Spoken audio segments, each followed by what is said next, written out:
à tous, bienvenue pour la quotidienne du mardi 26 janvier. Du soleil et de la neige, les conditions idéales pour monter jusqu'à Saint-Cergue. On fait le point avec le directeur de Nyon Région Tourisme. Il vous donnera toutes les bonnes astuces pour skier en toute sécurité. En sport, Audrey Iné reçoit 2 enfants en 2 bassins. Ils font le buzz sur les réseaux sociaux et grâce à leur chaîne de défis sportifs en plateau, Noé, Giannina et Evan Mettler. En culture, on donne la parole à Bernard Garot. L'artiste questionne l'art, mais surtout le rôle d'un artiste. Si vous pensez que l'art n'est pas essentiel, regardez l'interview, ça vaut le détour.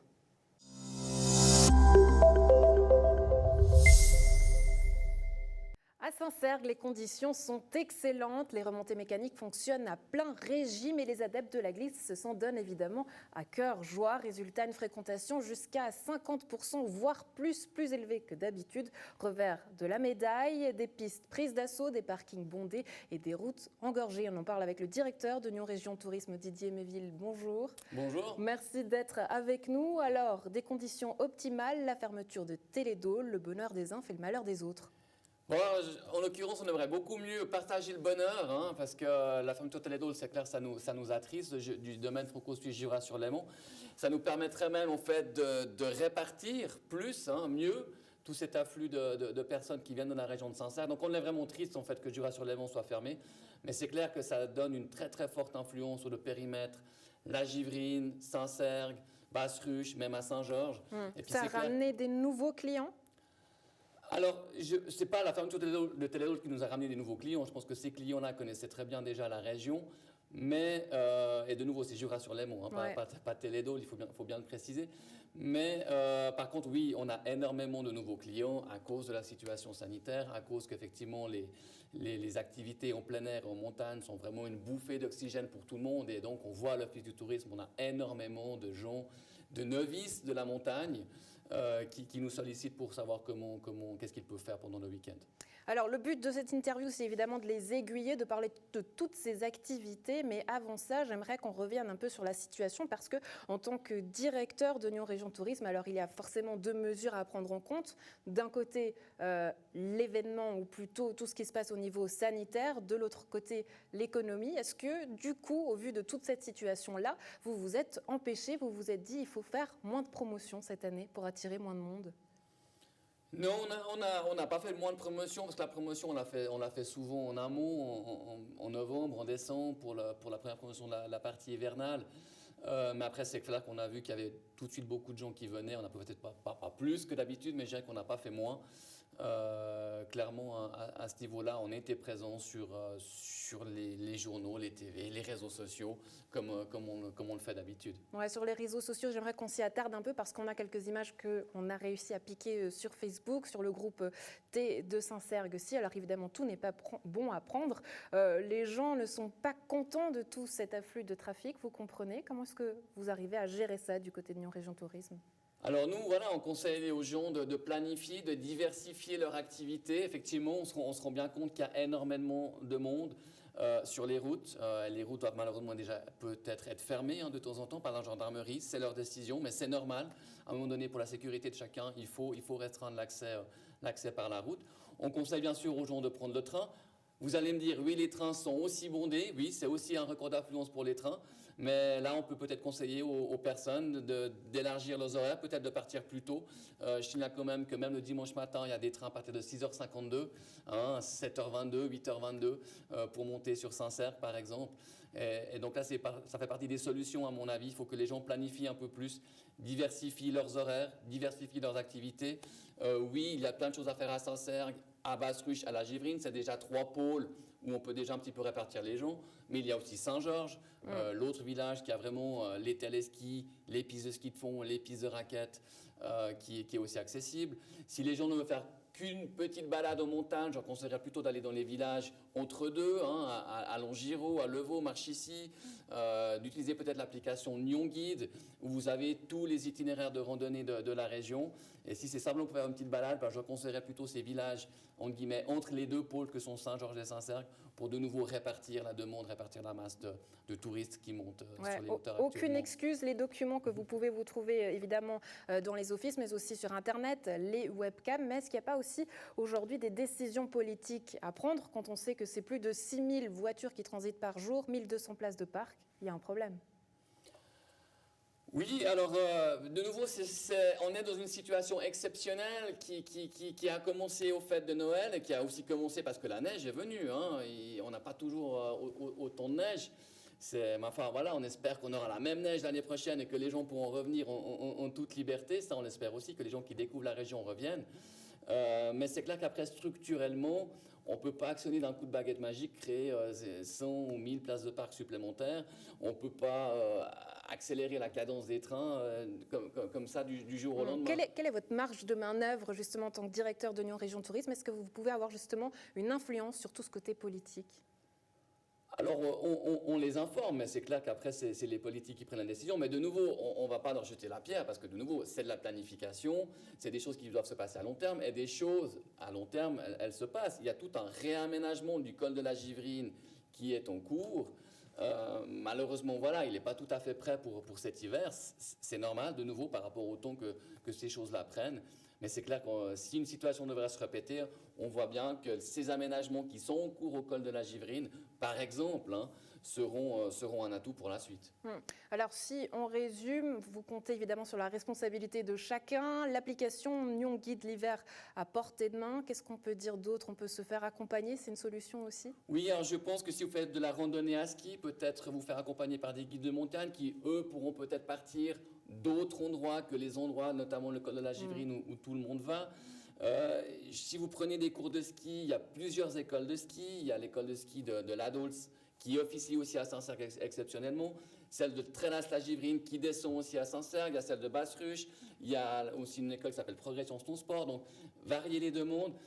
D'ailleurs, ces écoles de ski peuvent se procurer les forfaits de ski, notamment au téléski de Saint-Cergue. Donc, ça permet de ne pas faire la queue, qui est aussi très nombreuse au téléski de Saint-Cergue.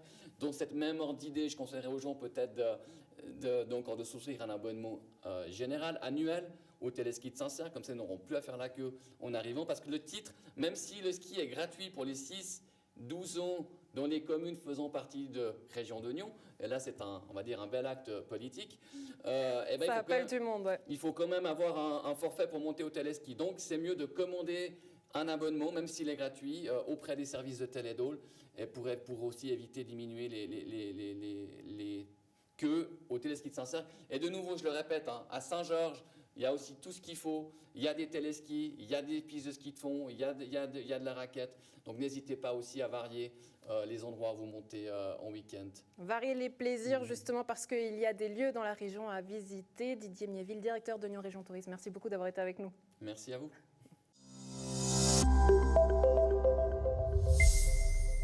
Le phénomène TikTok, 63 000 abonnés, plus d'1 million de likes.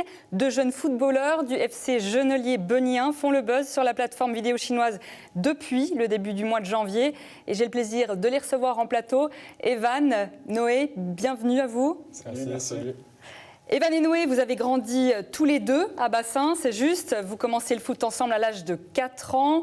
Vous lancez ensuite votre propre chaîne YouTube et vous filmez avec un appareil photo Lumix des défis sportifs pour l'essentiel. Alors Evan, d'où vous vient l'inspiration ? On a toujours bien aimé se filmer en règle générale et puis on adore le foot. Après, ça permet de nous occuper en fait pendant la trêve hivernale. Donc voilà, ça nous occupait et puis on a toujours bien aimé. Et du coup, le fait de les poster, ça nous occupait et on aimait bien ça. Alors, sur votre vidéo YouTube qui défile en background, Noé, on vous voit essayer des choses. Les voisins ne se sont jamais plaints ? Non, ça va, on n'a jamais eu trop de problèmes. C'est sûr, quelques fois, une ou deux fois, des gens qui nous ont fait des commentaires, mais on n'a jamais rien cassé. Donc, c'est toujours bien passé. Et cette première chaîne YouTube, est-ce qu'elle fonctionne, Evan ? Alors, on faisait ça essentiellement quand même pour le plaisir. On faisait des vidéos travaillées. Après, on faisait pas vraiment dans le sort.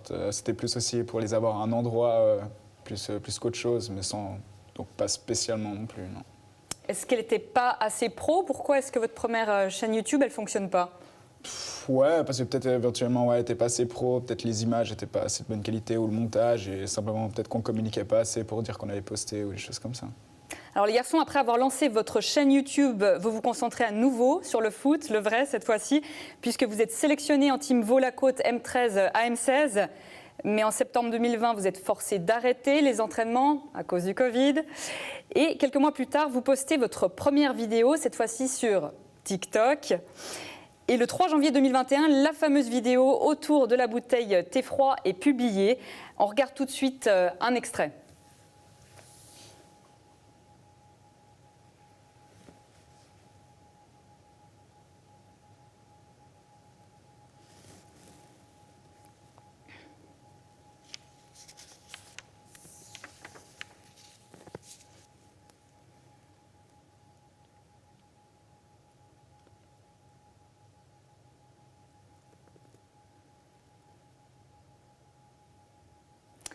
Alors Evan, qu'est-ce qui se passe ce jour-là? Bah, du coup, d'habitude, entre guillemets, c'était assez rare qu'on dépasse les 1000 vues. Après, du coup, avoir posté cette vidéo, on a remarqué qu'au bout de 2 heures, on était déjà un peu à plus de 10 000 vues, donc on a remarqué qu'elle marchait mieux que les autres. Après, c'est vrai que ça a fait que de monter. Le soir, on était environ à 100 000 vues un peu avant de se coucher. Après, on s'était dit que ça allait, entre guillemets, un peu s'arrêter, pas forcément vraiment encore beaucoup plus monter. Et puis on a remarqué que le lendemain, à midi, on était à 1 million, que le soir, à 2 millions. Puis ça s'est pas arrêté, mais voilà. Et en termes de nombre d'abonnés, donc vous passez de 400 abonnés à 50 000 abonnés. Voilà, exact. Ouais, avant de poster la vidéo, on était autour des 400, 500 abonnés. Et puis ça fait que de monter. Bon là, du coup, on est autour des 65 000. Mais c'est vrai que ça fait que de monter, ouais. Et à quoi ressemble votre audience? Alors notre audience, hein, de base, elle était pas mal du coup Suisse, France. Et là, on a remarqué qu'aussi tout ce qui est Thaïlande, Vietnam, des pays comme ça, sont aussi intéressés. Est-ce que c'est parce qu'il y a de la neige ou on ne sait pas trop. Mais c'est vrai que aussi du public. Alors voilà. comment on explique ce phénomène-là qui a pris jusqu'en Asie? Est-ce que ce ne serait pas dû à votre nom, CH Soccer? D'ailleurs, est-ce que ce nom-là, il n'est pas un peu prétentieux, Noé? Non, franchement, en tout cas, c'était pas notre intention. On voulait juste, lorsqu'on a créé le compte, faire un nom de chaîne qui est propre à notre contenu. On s'est dit, on fait du foot, donc soccer, et CH pour dire qu'on est de Suisse. Donc voilà. Vous comptabilisez 63 000 abonnés, plus d'1 million de likes, on l'a déjà dit. Est-ce que ça fait de vous des influenceurs? Non, je pense pas qu'on peut parler d'influenceurs. On fait vraiment ça pour le plaisir. Et ouais, on n'a jamais pensé à faire ça pour être ensuite influenceur. On fait ça pour le plaisir, on poste et puis si les gens ils aiment, tant mieux. Mais sinon, non, je pense pas qu'on peut parler d'influenceurs. Alors on sait que sur Instagram, on parle de micro-influenceurs à partir d'une audience de 10 000 auditeurs. On parle de 50 000 auditeurs là, sur TikTok. Est-ce que la certification influenceur, du coup, elle existe, Evan? Oui, du coup, il y a la possibilité justement d'être certifié sur TikTok. Justement, on s'est renseigné, c'est à partir de 50 000 abonnés. Après, on sait que c'est TikTok en fait, qui nous contacte pour nous proposer si on veut être certifié. Après, voilà, pour l'instant, on n'a pas été encore contacté. Ce serait assez sympa qu'on soit contacté, mais voilà, pour l'instant, on continue de poster et puis on verra comment ça se déroule. Est-ce qu'une rémunération via TikTok, c'est possible? Alors ça aussi, apparemment c'est possible, on s'en est rendu compte assez récemment. Simplement qu'en Suisse, se faire pour l'instant, ça ne se fait pas encore. En France, des choses comme ça se fait, mais pour l'instant en Suisse, rien. On attendra donc. Les garçons, sinon, quels sont vos plans pour le futur? Où est-ce que vous vous projetez dans 10 ans, Noé? Alors toujours en rapport avec le foot, on va essayer de faire du foot le plus longtemps qu'on puisse et au plus haut niveau qu'on puisse aussi. Et sinon, niveau vie professionnelle, en métier en rapport avec le sport, comme prof de sport ou quelque chose qui a rapport avec le sport. Evan? Un peu pareil, hein. Toujours la possibilité d'aller le plus loin dans le foot tout en prenant du plaisir. Et puis à côté, si on peut trouver un métier en relation avec le sport, c'est que du bénéfice. Les garçons, je vous souhaite beaucoup de succès pour la suite de vos vidéos et de votre carrière en football, du coup. Je vous propose qu'on se quitte avec un extrait de la toute dernière vidéo que vous avez postée. C'était il y a moins de 48 heures sur TikTok. Ciao et à bientôt. Merci. Merci.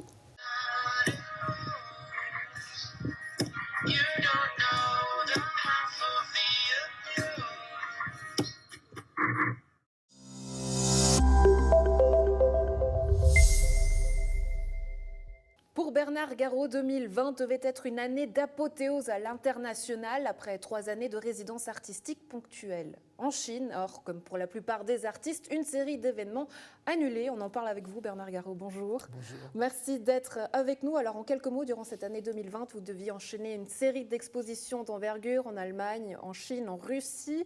Tout a évidemment été annulé. 2020, comment est-ce que vous la qualifiez ? Alors, au premier degré, c'est un drame parce que c'est des années d'efforts, d'investissement, de travail qui s'amenuisent. Maintenant, on espère toujours qu'il y aura une possibilité de rééditer ça. Maintenant, le futur, il est tellement incertain qu'on n'en sait rien. Et il ne faut pas se lamenter là-dessus, même si la réalité est terrible, c'est qu'il n'y a absolument aucun gain, aucune entrée financière et que des pertes, puisque tout l'investissement, ce n'est pas que du travail, c'est une inertie pour une exposition. C'est 2 ans d'approche où on fait des cadres, des châssis, on travaille, on a des assistants, on loue des ateliers, etc., et des déplacements.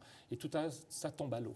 Maintenant, s'apitoyer ferait qu'on n'avance plus et je crois qu'il faut croire dans le futur. Ouais, vous avez toujours été un artiste engagé et engageant, avec des mots qui ont toujours existé, un message qui porte. Aujourd'hui, ce message, finalement, c'était comme une prémonition. Vous vivez ce vécu, ce message que vous portez depuis toutes ces années. Qu'est-ce que ça a changé dans votre manière de percevoir l'art ? Comme quoi, l'art est un acte, dit la vérité, c'est un acte sincère. Si on l'est, si on sait percevoir le monde avec sa sensibilité.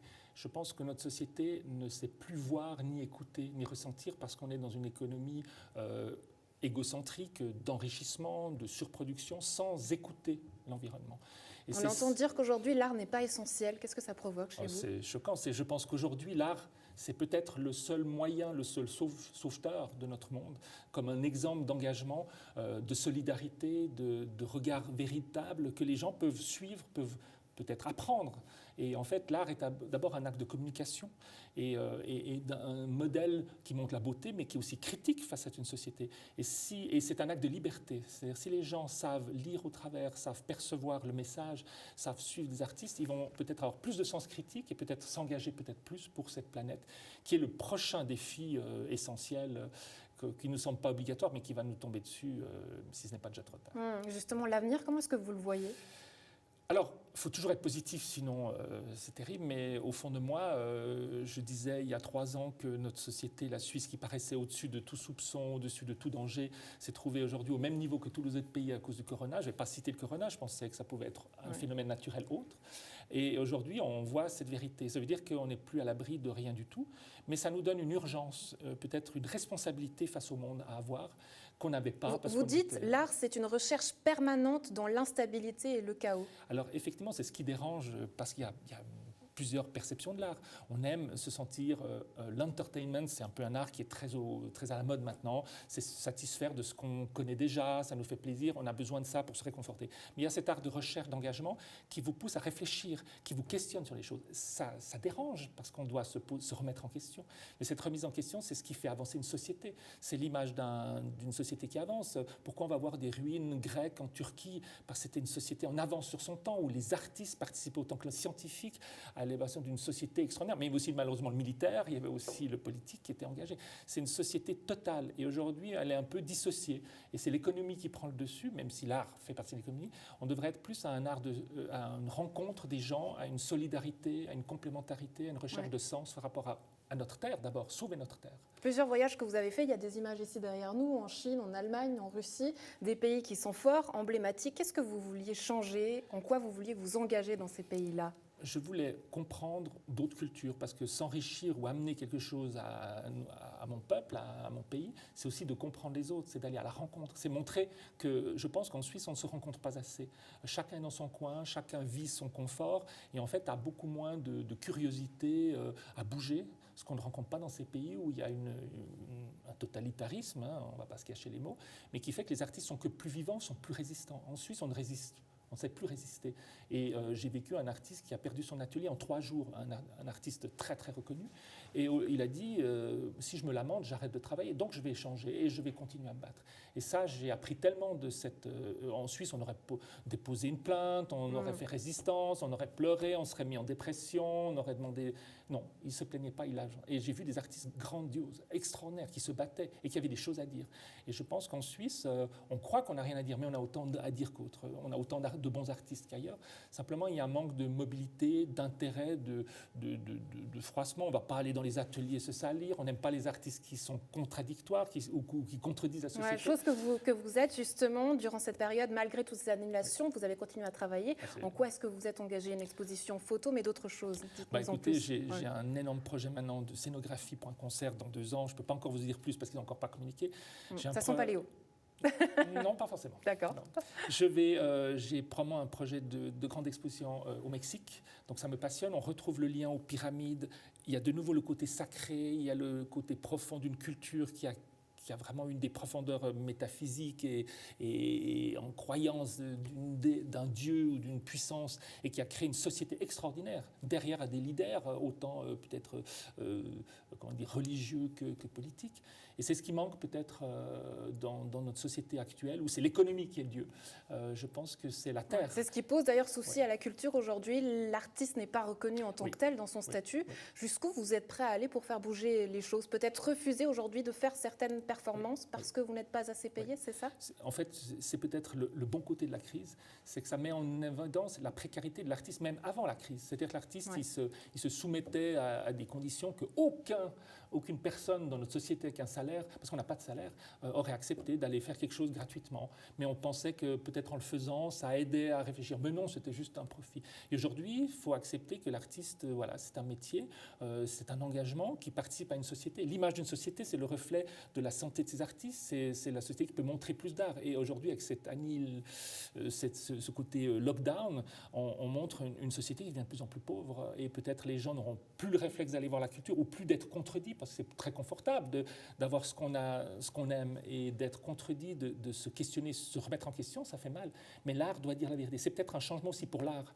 L'art doit venir d'autant plus exigeant, engagé qu'avant. On va peut-être moins se soucier de l'artiste qui pense à son ego, et il doit penser à montrer l'exemple, à être engagé. On dit aujourd'hui, banalement, je trouve, c'est vrai, j'avoue, que l'art doit se réinventer. Vous êtes d'accord avec ça? Je pense qu'on doit, en fait, pas se réinventer, mais il doit se remettre en question et peut-être revenir vers les élémentaires, les urgences qu'il a un peu oubliées. C'était d'abord gagner de l'argent, comment s'en sortir, comment être bien vu par la société. Non, l'art, c'est pas ça. L'art, c'est non plus une image, c'est une énergie, c'est une émotion, c'est une énergie qu'on essaye d'apporter aux gens, un modèle de pensée. C'est une pensée. Art is thinking.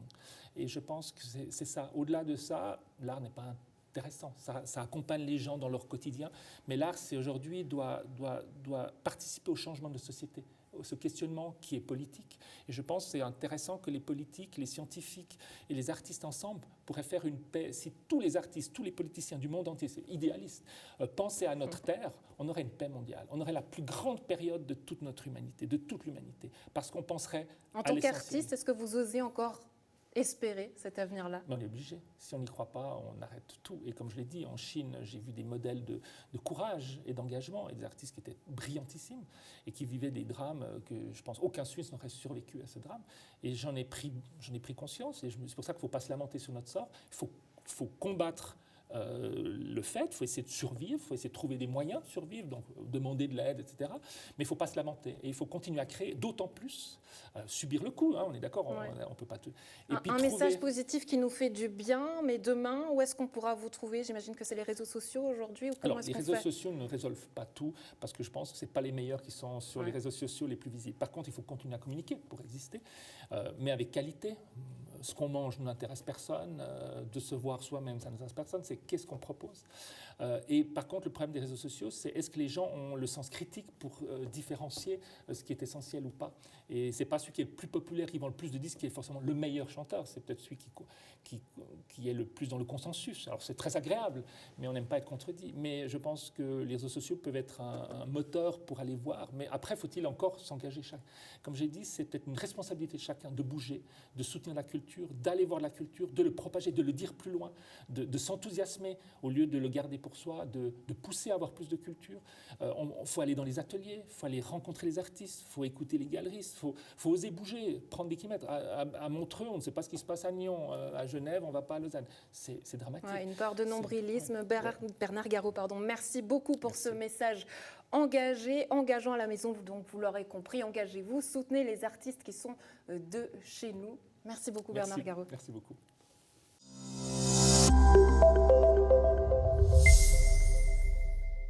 C'est tout pour la quotidienne du mardi 26 janvier. Un plaisir d'avoir été en votre compagnie. N'hésitez pas à nous faire part de vos propositions de sujets, à nous suivre sur les réseaux sociaux. D'ici là, on se retrouve demain. Portez-vous bien.